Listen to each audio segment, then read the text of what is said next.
Welcome, everybody. Today's program is called Iranian/Hillbilly at the Fault Lines of Identity and Belonging. And we're having a conversation with filmmaker Andy Sarjahani. My name is Persis Karim, and I am the director for the Center for Iranian Diaspora Studies, which is going to fade out at the end of June. So we're trying to do as many interesting programs and events as possible. Today's program is going to be in a conversation-like format where Andy's going to share some of his story and some of his projects, and then we're going to engage in Q&A towards the end so that the audience can engage with him as well. I'll start by introducing Andy. Andy Sarjahani is an Iranian-American documentary filmmaker and cinematographer raised in a working-class community outside the Arkansas Ozarks. His recent cinematography credits include Academy Award nominated The Barber of Little Rock, Southern Storytellers, and Armed Only with a Camera. His recent director credits include The Smallest Power, Wild Hogs and Saffron, American Grail, A Quest for the Ivory-billed Woodpecker, and Black Egg. And these projects are a variation of PBS funded and New Yorker projects. And we're going to put some of those links in the chat so that you can watch them at another time. And I want to also say that I met Andy in person for the first time recently in Chicago when he was appearing at the Pulitzer Center. Is that right? Associated with the Pulitzer Center, yeah, yep. And I was screening the documentary film that I co-directed called The Dawn is Too Far. And it was great fun because Andy was in conversation with me about that film. And we got to talking, and I said, you know what? We need to share some of your work and your story with the center. So today's program, Iranian/Hillbilly at the Fault Lines of Identity and Belonging, is exactly that. And we're delighted to have you, Andy. So I wanted to open with maybe talking a little bit about your upbringing and your evolution, because of course everybody's fascinated by that title anyway, because it probably conjures some contradictory feelings, but also invites questions. So I wonder if you could tell us a little bit about your upbringing and how you came to be more inclined to do work about your background in this most recent project. Yeah, well, first of all, thanks for having me today, Persis. It's good it's good to be here with you, and I appreciate and respect all the work you've done with the center. The center has meant a lot to me over the years, and as somebody that, I grew up in a small town in Arkansas, Russellville, Arkansas, and it's I grew up there because my dad was an engineer at the nuclear plant, and there were 4 Iranian families total in my hometown, and they were all engineers at the nuclear plant. So there wasn't a lot of community to be had. And on top of that, it's just like you stick it out a little bit like a sore thumb, growing up in a more rural place like that. So, if you bring, Lubia Polo for lunch, ain't nobody bringing that in for lunch. Everybody smells it. Everybody thinks it's weird. Everybody's laughing and all that stuff. It wasn't a lot of Iranian community to be had. My dad did his best to, really make sure my brother and I stayed connected. But there's only so much he can do. My mom is American. My mom is a Southern Baptist woman from Alabama. And so she was always very supportive as well, but there's just only so much that can happen. There's only so much you can be connected. when you grow up in a place like that, and you're also mixed as well. So yeah, I think in over time you kind of start to. I would say for me, when I turned 18, that was really when I started to. I was 18 when 9/11 happened, and that was. I think for me, that was like the first time I really started to lean into my Iranian identity, because I is someone who I guess it just depends on what room I'm in, whether or not I'm white passing. That's really subjective. When I've spent time in Iran, they all saw me as one of them. But at the same time, in Arkansas, most people wouldn't assume that I am Middle Eastern. They might assume I'm Italian or Greek or something because I talk the way I talk. So people start speaking openly about, how they felt about Middle Easterners post 9/11. And for me, that was like when a real internal 180 happened. And I really started to lean into that part of my identity.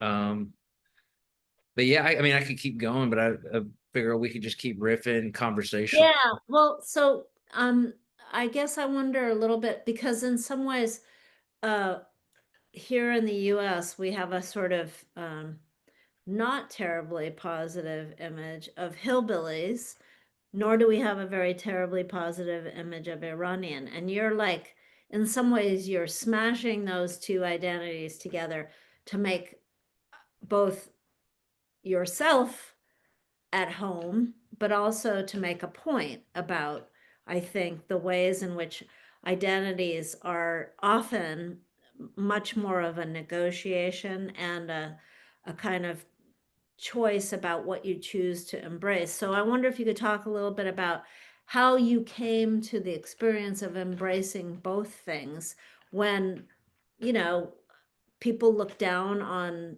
people from the South. They have a particular image that's purveyed in the media of people who are Southern, people who are Christian Southern, people who are, you know, doing more typically Southern things like hunting, right? So I wonder if you could talk a little bit about like how you navigated that both as a child, but how you see it now in your adulthood. And you mentioned 9/11, and those kind of events, I think, for lots of us in the Iranian community, become cementing uh, moments for like, well, I can either run from this or I'm going to go towards it. And I wonder if you could talk a little bit about that process for you. Yeah, that's a really good question. I mean, I think that like just to kind of like start where you ended and work our way backwards. Like to like in terms of like running towards it, I mean something that I've learned as I've gotten older at this point is like if there's something you're afraid of, like it's usually feels a lot better to just run towards it. And I mean, it's a little bit. It can be nerve wracking to do that, but it's at the end. For me, it's always just felt like I'm 10,000 pounds lighter when I do that, and whatever that fear is, it usually just evaporates. Once you really step into that. And I guess for me, that's sort of what I did using the title Iranian Hillbilly. You're right that like both are. They're not the most like they don't have the most positive connotations with them. And for me, that's kind of like me giving them flipping the finger to everybody that thinks that they've decided what those words mean. And it's sort of like reclaiming, whatever those words are and really stepping into that. Cause, I think when um, you know, I think everyone here is probably quite familiar with just like some aspect of what it means to be Iranian in the United States or Iranian American, and or some lineage of Iranian living in the United States. And I think there's sort of always an uphill battle, like a little just to kind of you're inherently facing to prove that you're quote unquote not this like very monolithic idea of Iran or of an Iranian that's presented in Western media punditry and through political pundits. And I would say the same thing for me, like just the word hillbilly and being from the American South and being from Arkansas. I think it's the second or third poorest state in the union. We always joke in Arkansas, thank God for Mississippi, because they're usually behind us and all of this, all the education, obesity, poverty, so on and so forth. And people have this idea, and I guess for me, like as an adult, it really started to bother me that like people like because of the work that I do, I'm usually engaged. Most of my colleagues and or collaborators are based in urban coastal areas and have spent little to no time in a place like where I grew up. And I think it kind of started to hit me that their dismissal and their monolithic reduction of a place like Arkansas was really no different than Fox News and its monolithic reduction of what it means to be from Iran. And because I mean, I didn't have a bad childhood by any stretch of the imagination. I still have great community in Arkansas. And that's part of like what Wild Hogs and Saffron is about is like confronting, like I will always interrogate and I'll always confront problematic ideology. I will never shy from that, but it will never take precedent over like the relationships I've had since I was basically a baby. And that it's complicated to be from a place like that. And I think that's part of what I think that's what motivates me and some of the work that I do is the South is a lot more nuanced than it's given credit for. Just like the Iranian diaspora, it's like as you've shown through your work at the center, is significantly more nuanced than it's given credit for. And I think that's a big part of it when you try to put someone or some community or some broad group of people in a box.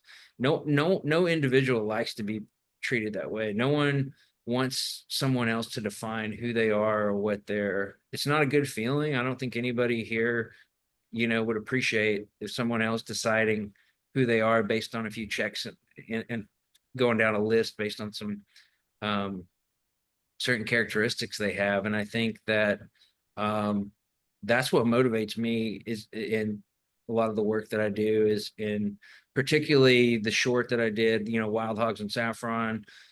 And then also, even to some degree, the short that I did, The Smallest Power. And then even more so in the feature that I'm making now, Iranian Hillbilly. Can you tell us a little bit about, for those who haven't seen it, first of all, there's a link in the chat to the full film of Wild Hogs and Saffron, which is a PBS project.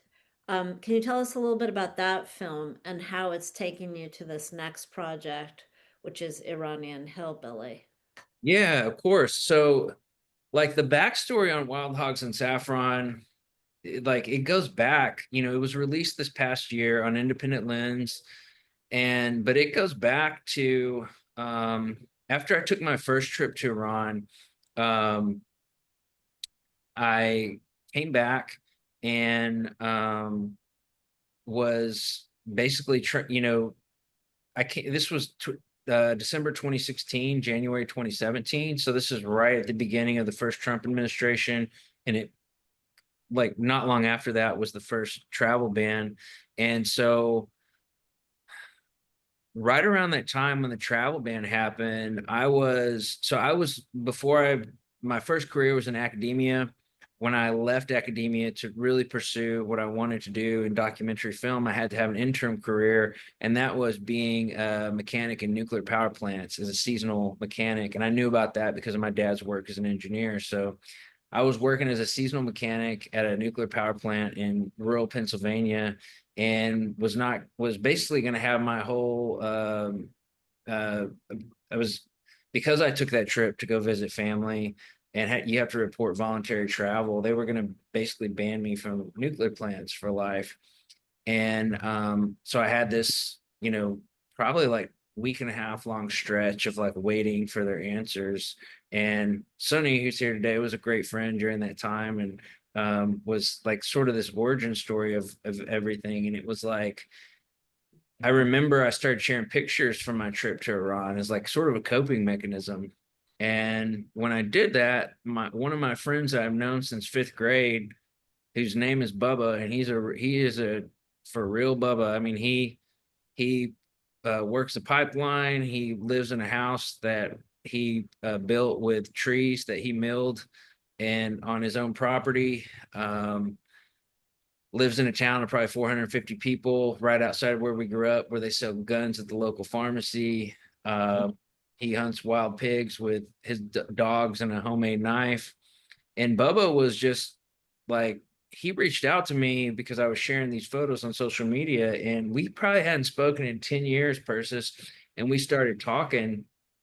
We started talking about, we got on the phone, and one of the first things he said to me was, you know, I was so, and he was very earnest in this. He wasn't being mocking at all. He was being sincere, and he said, "I was so happy to see that you weren't beheaded by your family for not being Muslim when you went." And for me, that was incredibly eye-opening, because it was like, oh, this is the information that he's been fed. This is the only representation of Iran that he's been given. And that's pretty much everybody that I grew up with. They're not necessarily, they're not, there are certainly bad people in there, but there's overwhelming majority of very solid, good people, give you the shirt off their back. But that's the information they've been given. And Bubba finds out that we ended up talking for 3.5 hours, and Bubba finds out that I had cousins in Iran that also hunt wild hogs. And he was just like totally mesmerized by that. He thought it was like the coolest thing in the world. So I went back the following year for, I was ultimately there for 7 weeks to film them, because the original film was going to be following them hunting hogs and following Bubba hunting hogs, and then kind of editing them together. And while I was on that trip, it's kind of funny, but it wasn't funny at the time. I couldn't read my own Iranian passport, so my temporary military exemption had expired. So I was stuck there, and I was stuck there for what ultimately ended up being 7 weeks. I thought it was going to be a lot longer than that, but there's a whole backstory about how that ended up working out. But I came back, and haven't been able to go back since. But that was sort of the original origin story of this film, Wild Hogs and Saffron. And I went to film with Bubba, and I'm a part of the film in this short that's on PBS. And we ended up filming this hog hunt over the course of a couple days. And Bubba, one of the, and we kind of start kind of, I don't know, having this dialogue about what it means, what it meant to be Iranian, and his understanding of what it meant to be Iranian. And we really dove into that. And he said something that, to me, is one of the most powerful lines in the film, which is he says, "It's scary to admit when you're wrong, because then you have to reevaluate your whole fucking life, and nobody wants to do that." And I think that line has always stayed with me, because it speaks it speaks to Bubba's just like humility, to just straight to admit like this, like very, misguided understanding what it meant to be Iranian, but also his courage to be able to just like say that, and say it with a camera running on him, knowing it was going to be broadcast across the United States. And he and I end up killing this hog together, and then we make Gorma Sabzi with the wild boar that we together. And the film is ultimately just a film about friendship across, these sort of like imaginary ideological divides, but also I think it's a film too about masculinity and just like male vulnerability in general. I didn't set out to make a film about that, but I think that's ultimately what it started to become, because Bubba opens up to me about a lot of things, and I opened up to Bubba about my own internal shame about being Iranian as a kid. And in turn, he shares a lot with me, and in the process, honestly, we've become a lot better friends since making that film. It brought us a lot closer together, and I'm really proud of it. And and now that's what I'm expanding into the feature. So, when you say, it's also an exploration of masculinity, do you mean also in the ways in which men get kind of framed into behaving in certain ways or socialized to express masculinity through in both the, say, Iranian culture and in the Southern American culture?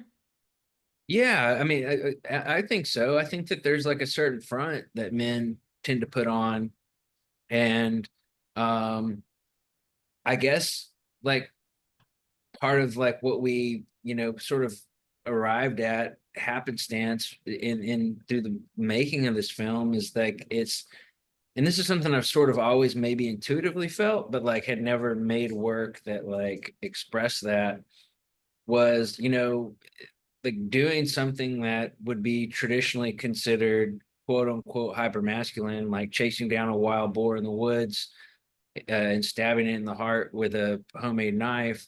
Uh, that could coexist with something as vulnerable as like talking to your friend about the internal shame that you dealt with as a kid, or in Bubba's case, talking to me about, the crazy anxiety and the voices in his head that he's battled, in his throughout his, much of his younger days, and some of the stuff he still struggles with. I think that um yeah, there's sort of I don't know why at some point, like it became that had to be like mutually exclusive, but it just I mean, just like anything else, the lines they can always be blurred. It's just a matter of whether or not you want to play by the rules they set for us. Yeah.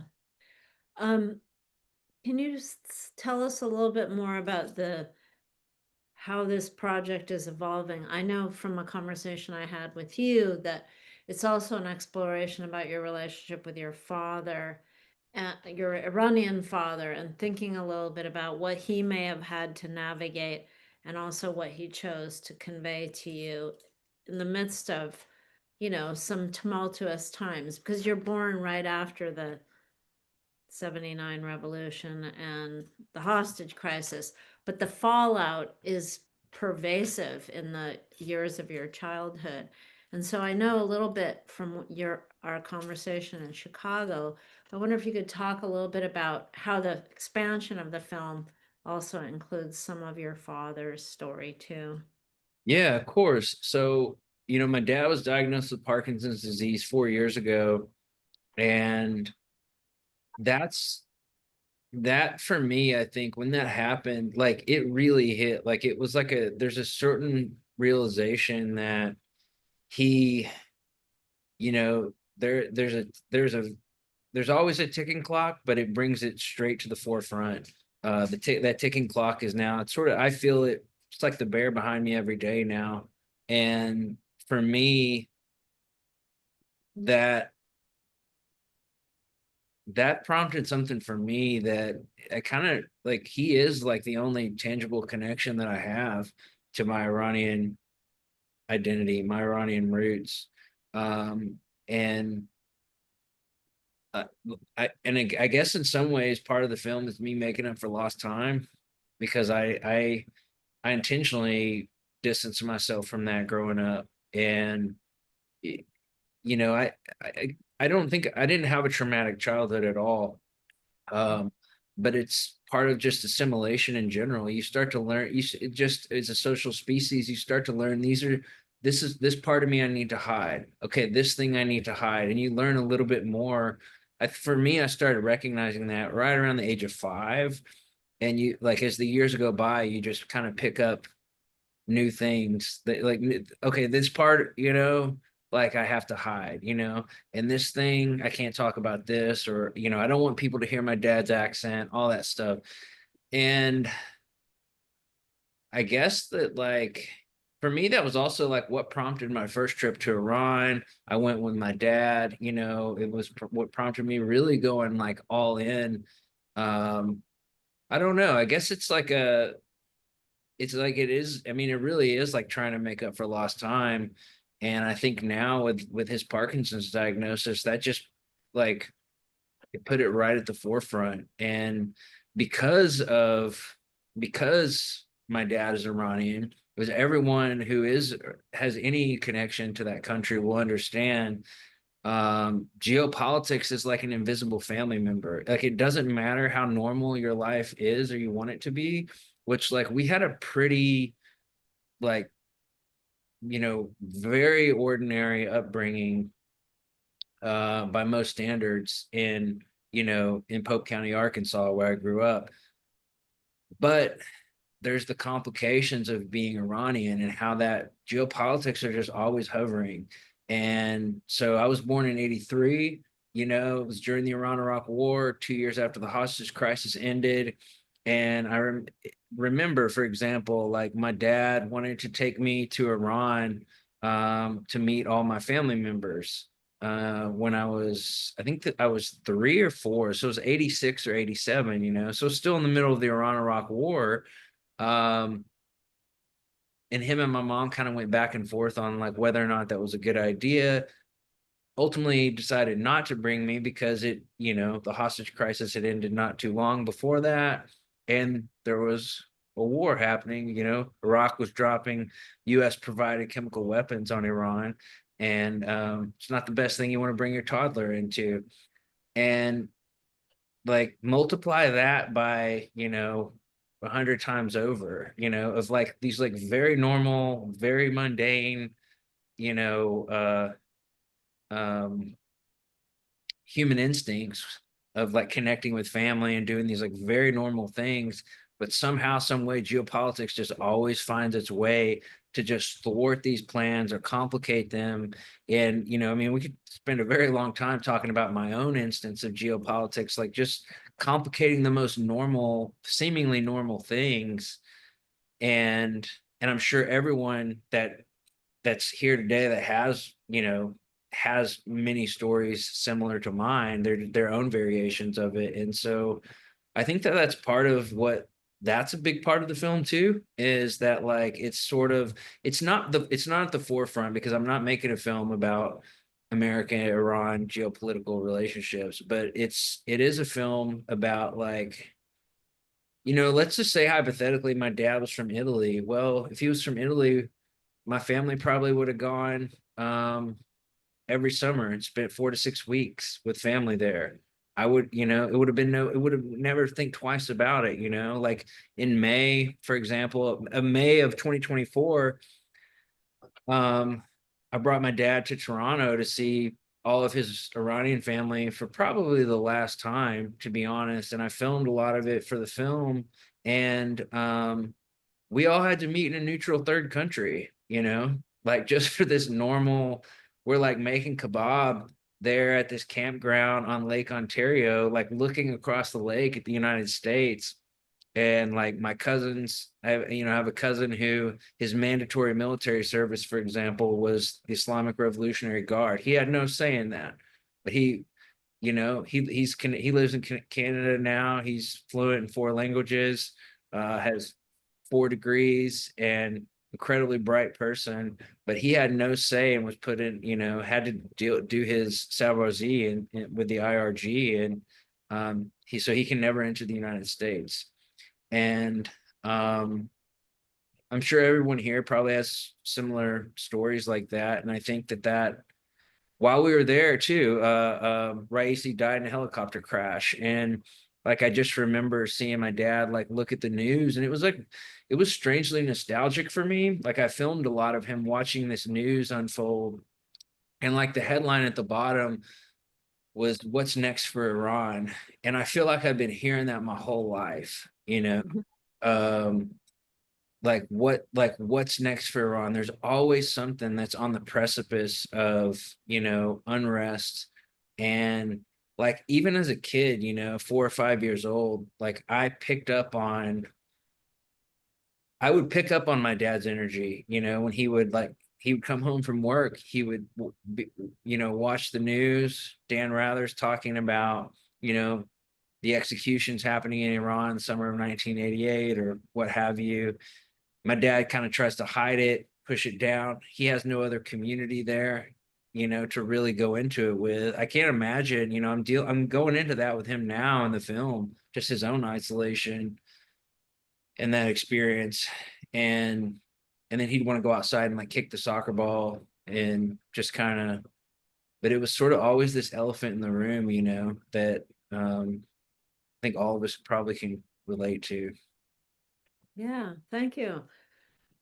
I wonder if you could talk a little bit about how this, uh, I'm drawn to hearing about your film because in some ways I think we can't grasp the abstraction of these geopolitical events and the alienation of them. But when we can tell the story from the kind of perspective of individuals and that are affected exactly the way you're saying, like the geopolitics is in the room. I feel like, in a way, it's the kind of heavy lifting that we all need to hear. And you saw the film that I worked on, and in some ways, I felt like that was um, also a kind of healing for people to be able to see themselves in a film with a story that is not so different from their own, but at the same time speaks to these bigger questions of history, politics, uh, loss, the ways in which they press in on us emotionally, but we're not always fully aware of them. So how is it for you to make a film like this? Because in some ways, this is also a departure for you as somebody who's been a cinematographer and working on other people's film. So how does it feel to you? And what choices are you making that you haven't gotten to make before?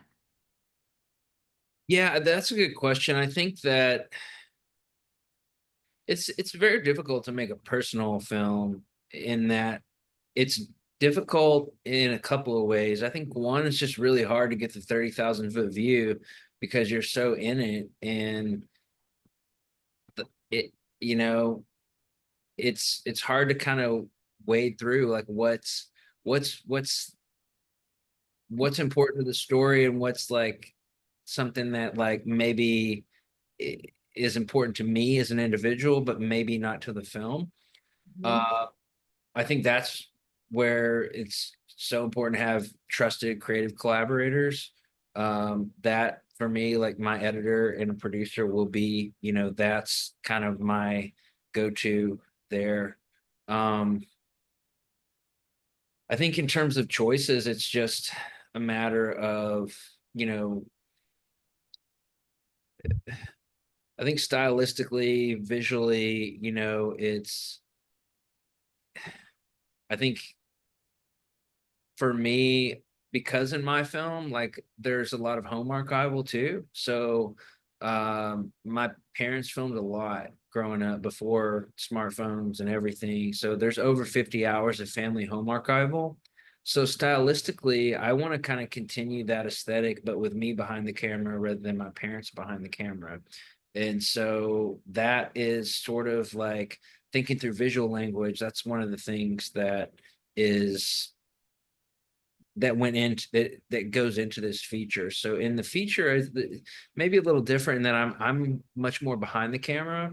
Um, Whereas, in Wild Hogs and Saffron, I'm much more in front of the camera.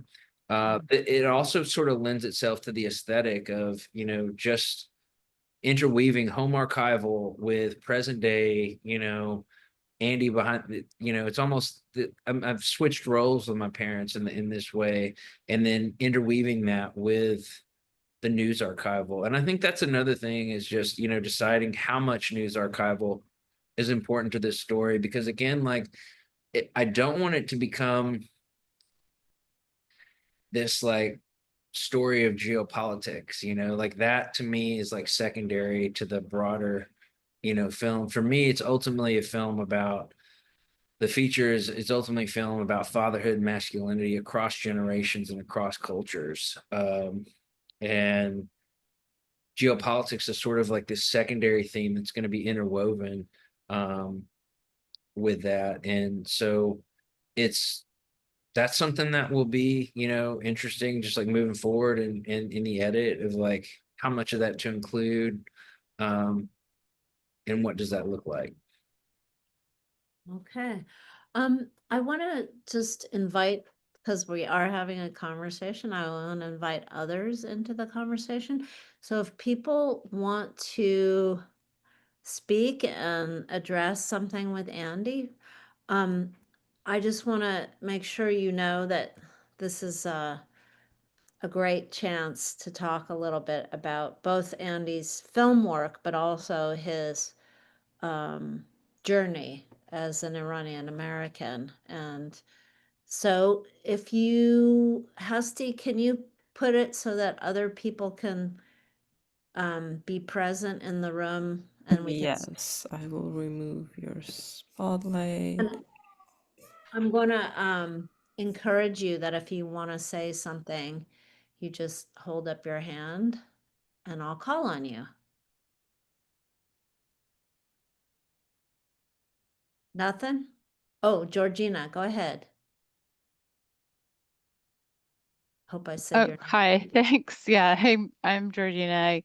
I'm not Iranian American, but I had a good friend in grad school who was, and I actually didn't know anything about Iran at all before then. And since then, studying Persian language and culture has been one of the primary um,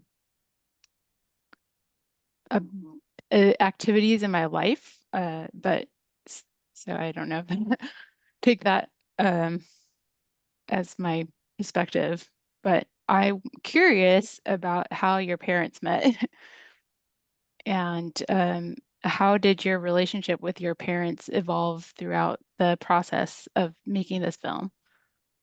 Yeah, that's a good question. So, my parents met at the library. My dad was a student at University of Alabama, Huntsville. My mom was a student there, so they met at the library.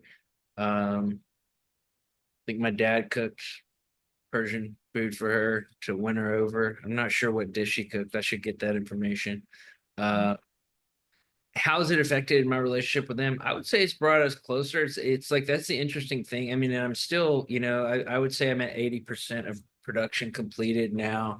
But I would say it like the interesting thing about a camera, and it's kind of crazy that it has to be that way. That's something I think about too, is that it becomes a catalyst for like hard conversations that you might not have otherwise. I don't know that that's necessarily a good thing because I feel like if it's a hard conversation, maybe it's an important conversation. If it's an important conversation, maybe we don't need to have the camera just to be able to have it. But that's what's true for me right now.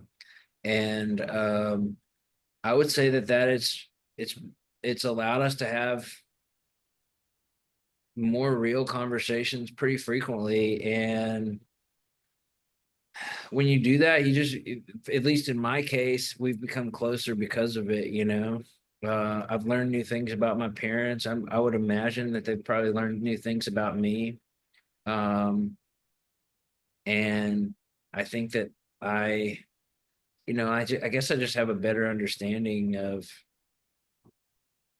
I'm gaining a better understanding, I guess is a better way to say it, of what their dynamic was. And also like, just like learning, I think I'm still trying to get my head around like what it's been like for my dad, to be here. Thank you. Justin. Hi, my name's Justin. I was so excited when I saw that this talk was happening because I'm also Iranian American from the Southeast. I grew up in South Carolina, even though I don't have the accent to show for it, which you do, which I love to hear. And I feel like it's a very interesting upbringing, and one that allows me to feel kinship with like other Iranians and Iranian Americans, but it's different compared to like the LA Persians, whose stereotype we don't really fall into. When I think about the way that I was raised and where I was raised, a lot of things come to mind about I think how that affected my upbringing. But kind of picking up where you just left off, it makes my heart break for my parents because they both immigrated from Iran. And as I get older, I realize more and more ways by which that affected them. Yeah, and in a lot of different ways. And so what you just mentioned, Andy, I'm curious to hear maybe how you think it affected your dad, and also to what extent that will make it in the film. Yeah, well, it's cool to see you, and thanks for coming today. I mean, that must have been interesting growing up in South Carolina. But it's like, yeah, I guess that like, I mean, I think about that a lot too. I think I think one thing I'm realizing, I think my dad had to shrink himself a lot more than I realized. That would be the most concise way to say it. I think he had to shrink himself a lot. And I don't even know that he's been honest with himself about how much he had to shrink himself. And I would imagine that, like, I'm still, to be honest with you, I'm still unpeeling that layer, like, for myself.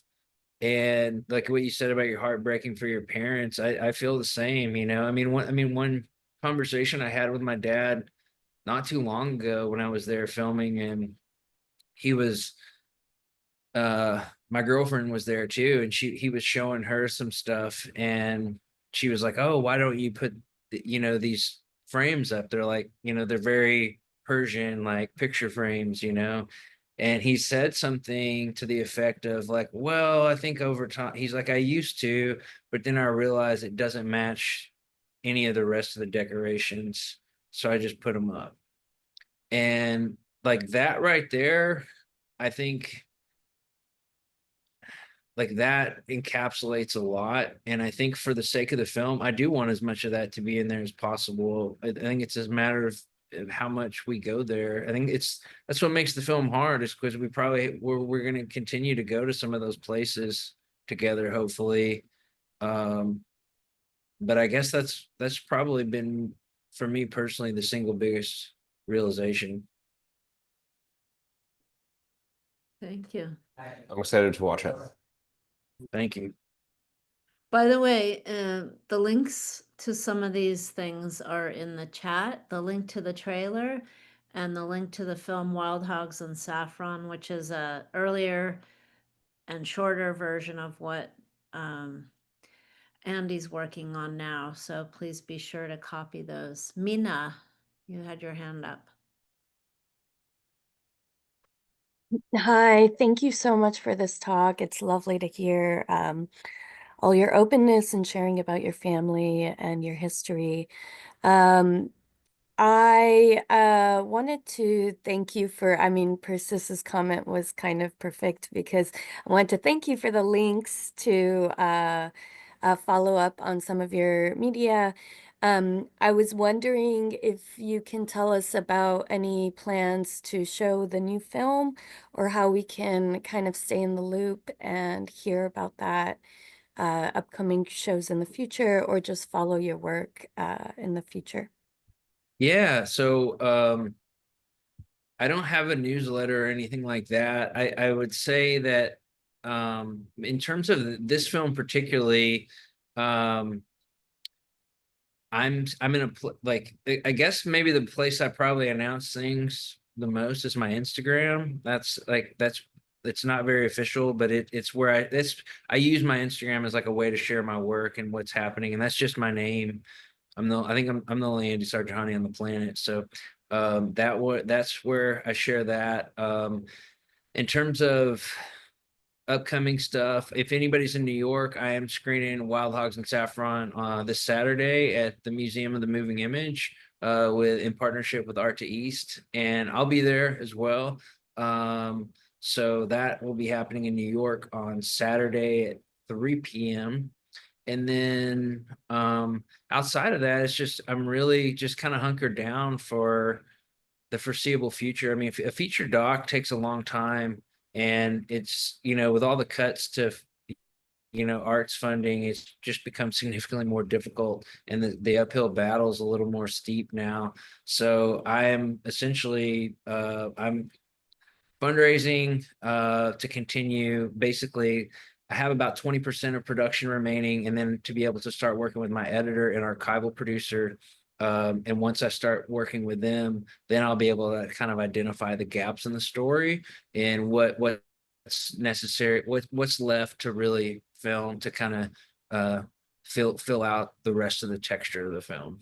I don't know if that answers your question or not. I'll add that Andy told me that he's working with a 501c3, a nonprofit organization that can be a recipient. So if you want to give in the service of him helping this film to move along, his email, I think, Hasty, you can put that in the chat, and that way you can be in contact with Andy.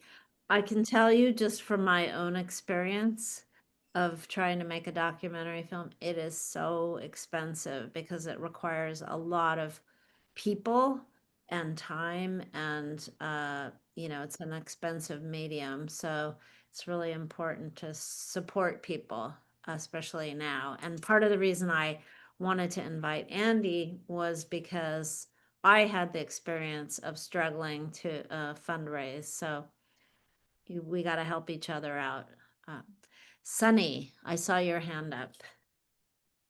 Hi, thank you for having this talk. It's so nice to see and hear Andy talk about his experience. Andy, I want to know how it's changed for you moving in and out of like the Iranian diaspora communities that you've met, and like how that has been shaped since sort of reconnecting with your identity and coming back into this like project.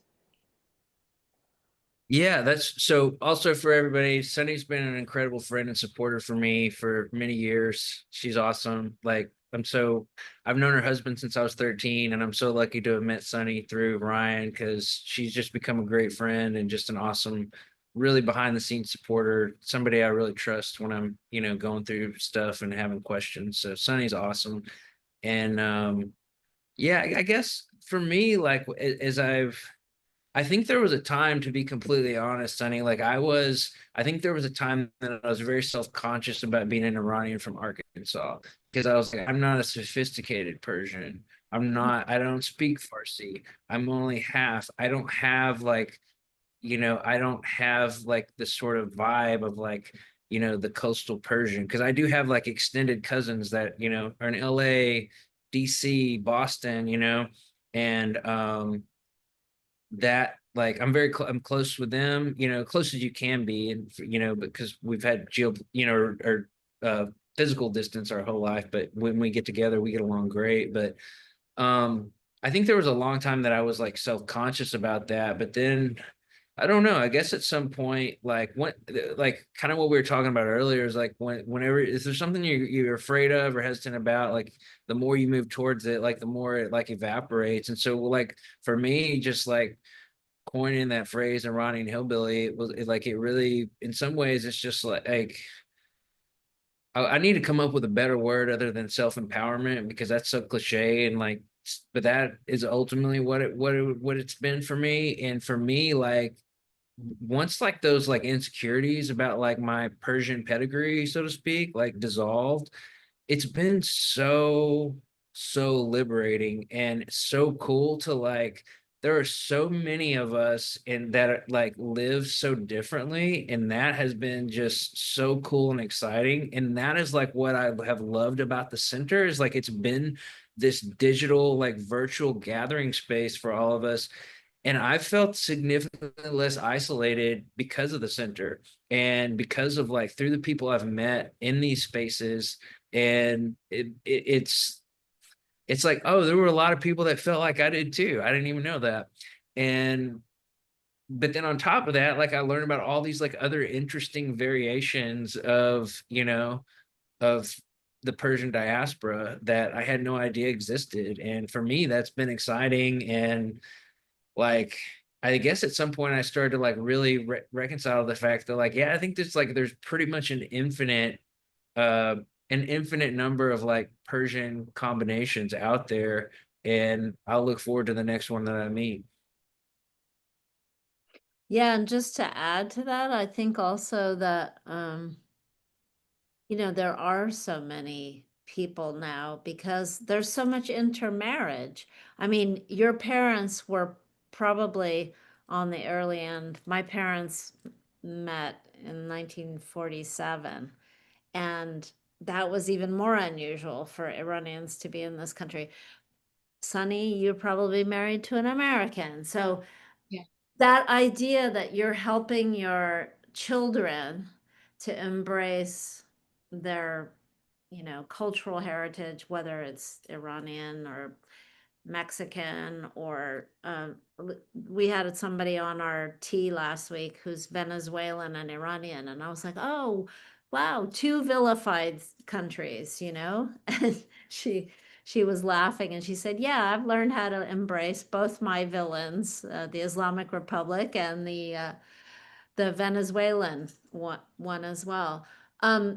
I think that's truly what the diaspora represents, in a lot of ways. And we better get used to it because we're not going back. We're not going to live in Iran. We live here. And also, one of the amazing things about how powerful Iranian culture is that I have yet to meet somebody who's half Iranian who isn't at least curious about it, if not going towards it, the way you're talking about.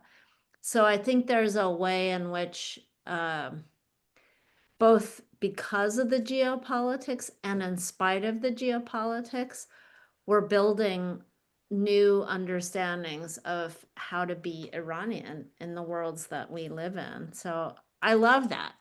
I think that is what I'm going to miss about the center is that, I have wanted to make that inclusive and wide open space for people. And I think it's not a deficiency, like I grew up with that same feeling of sort of feeling like I was deficient, but now I sort of feel like, oh no, we're all just more of, Well, I think what also Andy said about his insecurity about his Persian pedigree, I think when you're in the diaspora, it doesn't matter how well you speak Persian. If you were born in Iran and you came here it doesn't matter. Everyone has a level of insecurity about their Persian pedigree. Yeah. And it's so beautiful to see how Andy has like taken that and just like spit it back and been like, this is own what, what his identity is when it is such a wildly different, thing. But you've shown that it's not different, and that's like kind of the beauty of your work. And I can't wait to see the movie. So I'm making korma sabzi with wild boar. yeah, About that. crazy. Any other questions or thoughts that you want to put out there? Because this is a really open forum here. Yeah, Bettina. I think you're Bettina. You're muted. Sorry. Hi, I'm Bettina. Unfortunately, I got here late, so I think I missed some good stuff. But I just wanted to say thank you so much. I relate to the story in a lot of ways. I am an Iranian American born in New York.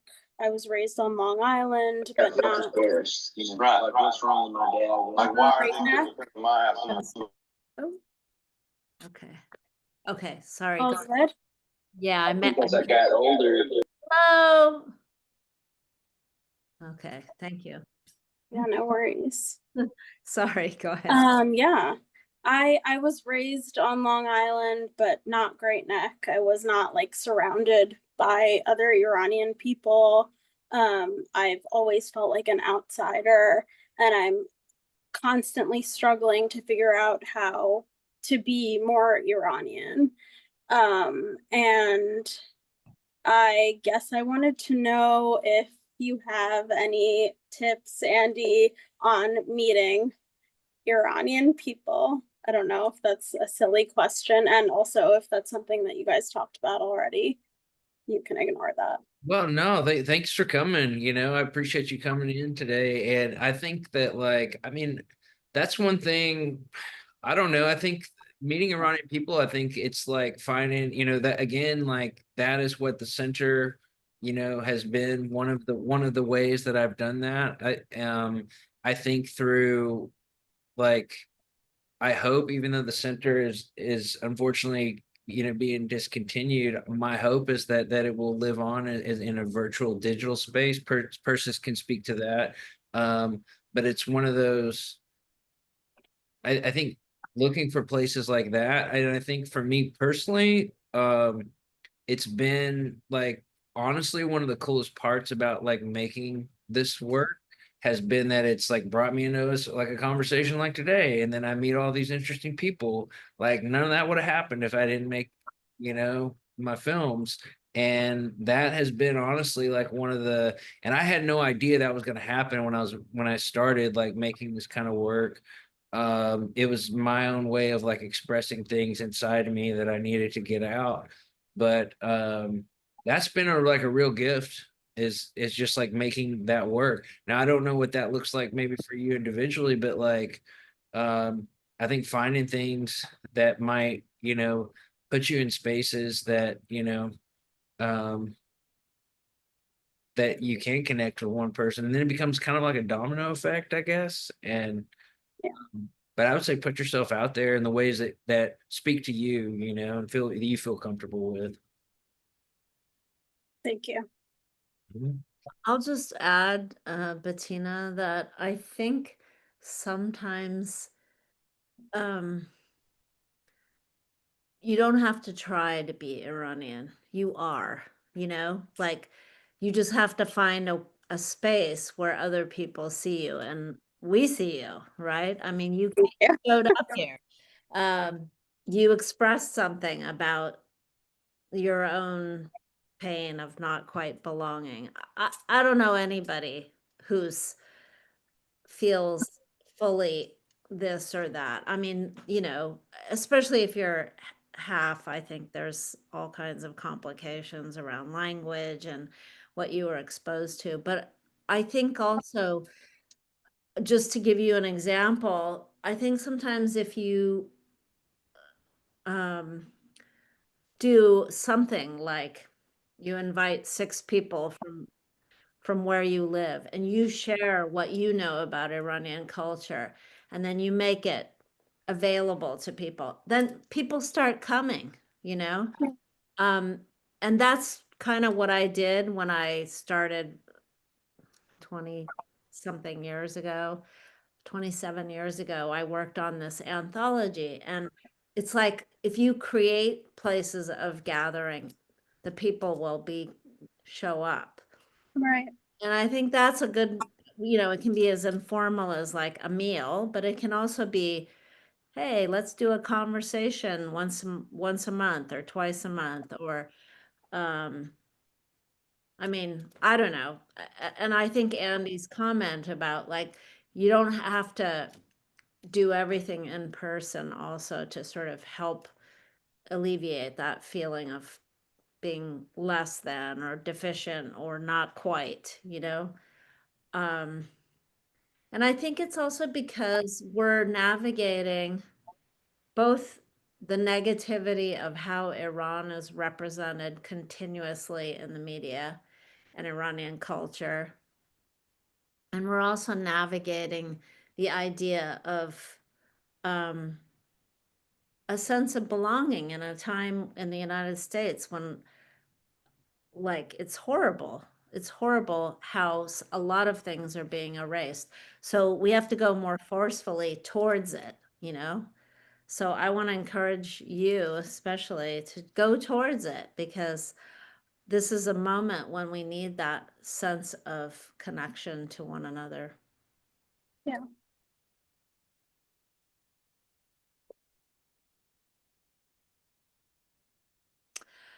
Andy, can I ask a few more questions about the film project?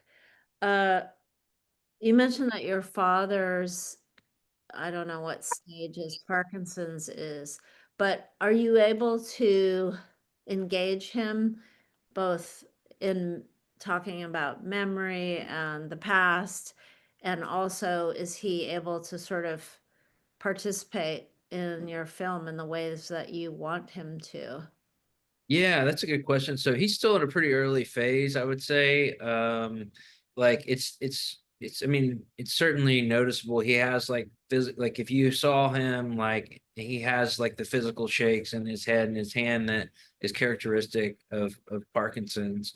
And he certainly moves a lot slower, and it sometimes to articulate something, he gets a little tripped up or takes a little bit longer to get it out, but he's still very much with it and can be present.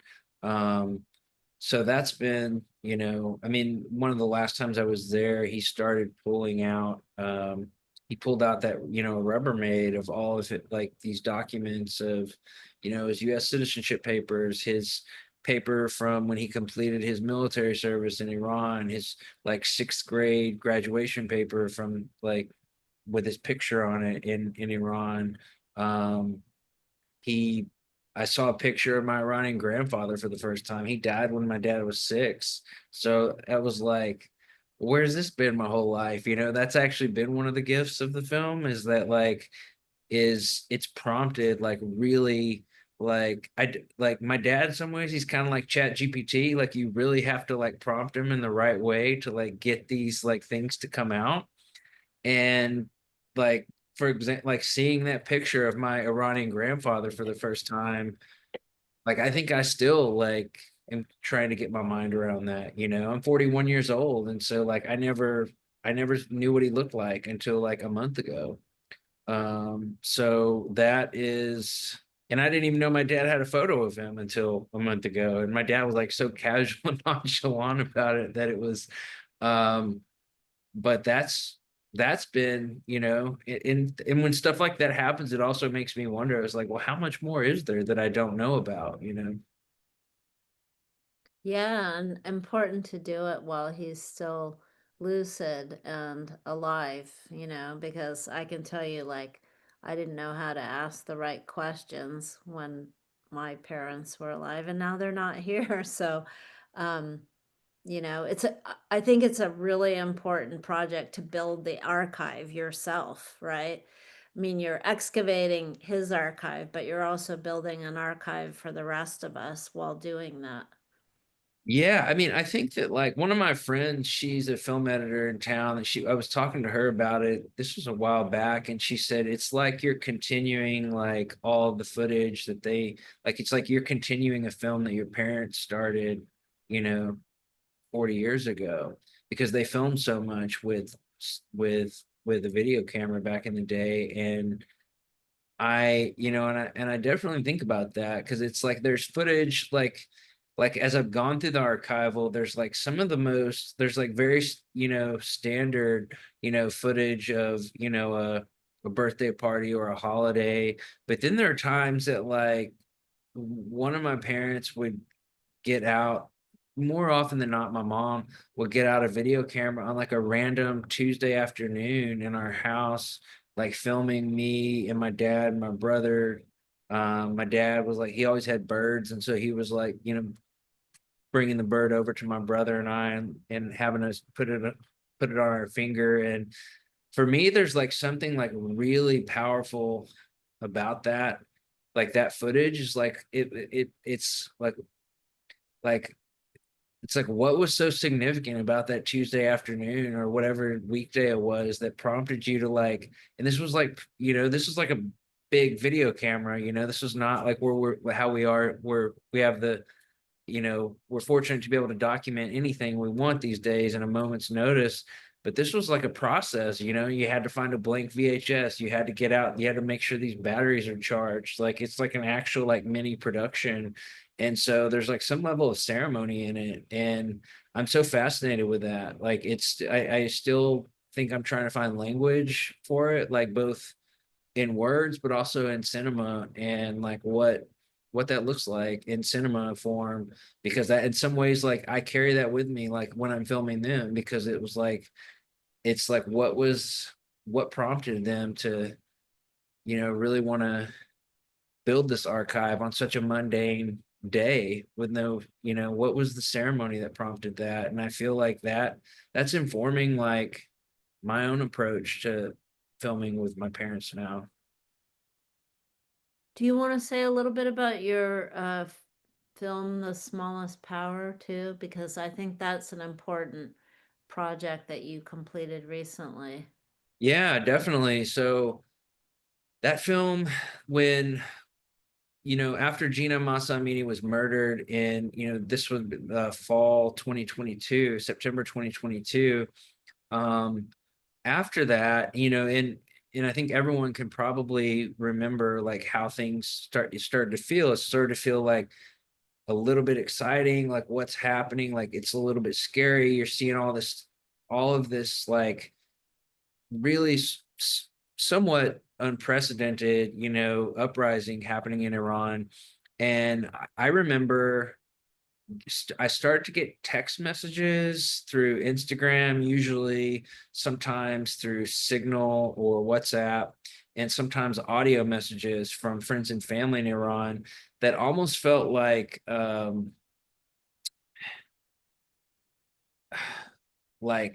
they it I didn't know what to make of them, because like there was nothing, like they weren't asking for anything. It was almost just like like purely venting and purely just expressing something to an outside world. Like when they could, because I think you all remember, they shut down cell and internet, and so when they had like limited, when they would get access to a VPN that happened to work, then that's when I would start to get messages. And I remember like, is I'm sure most of you all with friends or family or any sense of connection to the country felt like there's an immense sense of helplessness, because it's like we can't even send money there, so it's like it's complicated to even send money. And so I started pitching the doing a project. I think I needed something to do to like feel like some level of like somewhere to go with all that, because it was like coming and I didn't know how to, like I wanted to do something to like help or also, but for me just like to express like all this stuff. And so I started pitched to the New Yorker. The New Yorker provided a platform and seed funding, and then I ended up there's a woman in Iran. So the film is ultimately, it's a 7-minute animated piece that profiles the one anecdote from a woman in Iran, and her immense act of courage. I've known her family for over 20 years. So that was where she was like open to talking to me and sharing all this anonymous, for the sake of the film. Everything's anonymous. That's why it's animated. Don't share any identifying factors for her, but she's a doctor, and the regime guards came into the hospital to arrest one of her colleagues who was in the ICU himself, because he had a heart attack, because they had tried to break into his house, I think the day before. And so her and her classmates, or I'm sorry, her and her fellow residents, like joined arms, sat on the floor and blocked the guards from pushing out his hospital bed. And it was, for me, I think one of the most powerful like things that this very brave woman said, was that she said that she talks about, and that was the reason we went with her story specifically, is that she talked about it being, she saw Iran as her own country for the first time. And that really stayed with me. And so the film is ultimately, it's called The Smallest Power, because that is, sort of how that was, her own word. That's from her own words, which is like, she doesn't have the power to, to make everything better in the country, but she has her own smallest power. So it's ultimately a film about the small acts of resistance. The film premiered at Sundance in 2024. It was later published on the New Yorker in April 2024. Sonny was also a great friend and confidant as I was making that film. And I'm a man, and so I recognized I was making this film about an Iranian woman, and I had a few Iranian female friends that I trusted, and was able to kind of talk to them throughout the whole process of making the film. And I'm really proud of it, and I'm proud of her, the woman in the story. I mean, she was brave twicefold.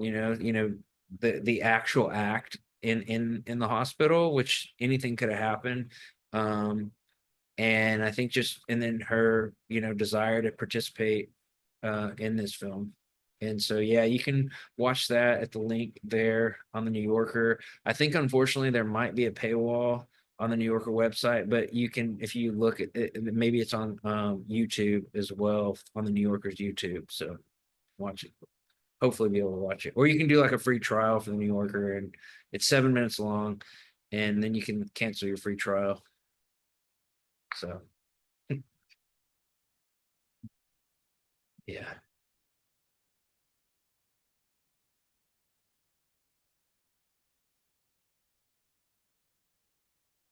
Sorry. Any other questions or comments before we wind things down?